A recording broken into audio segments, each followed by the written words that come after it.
నా భర్తకు ఎంత చెప్పినా వేస్ట్, నా భార్యకి ఎంత చెప్పినా వేస్ట్, నా పిల్లలకి ఎంత చెప్పినా వాడు మారడు, వేస్ట్ అని ఎంతమంది?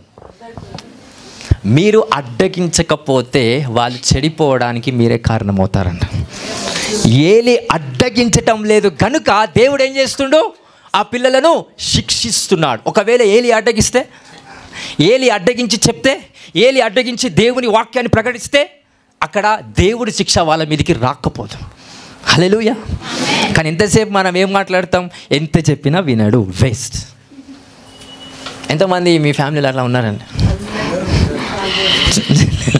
అందరున్నారా? అందరున్నారా? ఆల్ ఆఫ్ ద పీపుల్, అందరికి అనుభవం ఉంది. సరే, ఎవరికి లేదు చెప్పండి? ఎవరికైనా లేదా అలాంటి అనుభవం? చిన్న పిల్లల సైతం కూడా ఆ అనుభవం ఉంటుంది. వాళ్ళ ఫ్రెండ్స్ కావచ్చు, వాళ్ళ దగ్గర ఉన్న బంధువులు కావచ్చు, వాళ్ళ ఏజ్ వాళ్ళు కావచ్చు, ఎంత చెప్పినా వీడు వినడరా.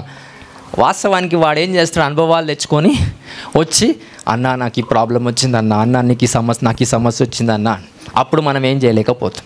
సో దయచేసి మనం మన పిల్లలను కావచ్చు, కుటుంబీకులను కావచ్చు, తల్లిదండ్రులను కావచ్చు, ఒకవేళ కుమార్తెగా కుమారుడుగా దేవుని నమ్మిన వాడివైతే మీ తల్లిదండ్రులు యేసుక్రీస్తు గురించి తెలియక ఎన్నో మాటలు మాట్లాడతారు యేసు ప్రభుకు వ్యతిరేకంగా. కోపడదామా? యేసు ప్రభు గురించి వాళ్ళకి తెలియదు, సత్యం తెలియదు. సత్యం తెలియని వాడికి అన్ని రకాలైన బూతులే మాట్లాడతాడు. సత్యం తెలిసిన రోజు వాడు ఏమవుతాడు? పశ్చాత్తాప మనసుతో కన్నీరు కారుస్తూ ఇన్నిగానం అన్నానా యేసయ్య అని వాడే దేవుని దగ్గరకు వస్తాడు. ఎప్పుడు అది సత్యం బయలుపరచబడినప్పుడు, వాని మనోనేత్రాలు, వాని కనులు తెరవబడినప్పుడు ఇలాంటి సంఘటనలు జరుగుతాయి. మీ కుటుంబంలో అలాంటివి జరగబోతున్నాయి. The grace of the lord shall come upon you in Jesus mighty name. Hallelujah, hallelujah. One instruction that God is giving to you. ఒకటే ఇన్స్ట్రక్షన్. మీ ఫ్యామిలీలో ఎలాంటి తప్పులు చేసినప్పటికీ, దేవునికి వ్యతిరేకంగా, కుటుంబానికి వ్యతిరేకంగా, సొసైటీకి వ్యతిరేకంగా ఏం చేసినా వాడిని అడ్డగించడానికి ప్రయత్నం చేయండి. ఏం చేద్దాం? అడ్డగించడానికి ప్రయత్నం చేయండి.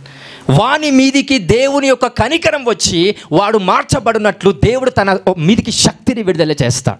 నిన్ను బట్టి వాళ్ళు రక్షించబడతారు. నీ విశ్వాసాన్ని బట్టి వాడు దేవుళ్ళలోకి వస్తాడంట.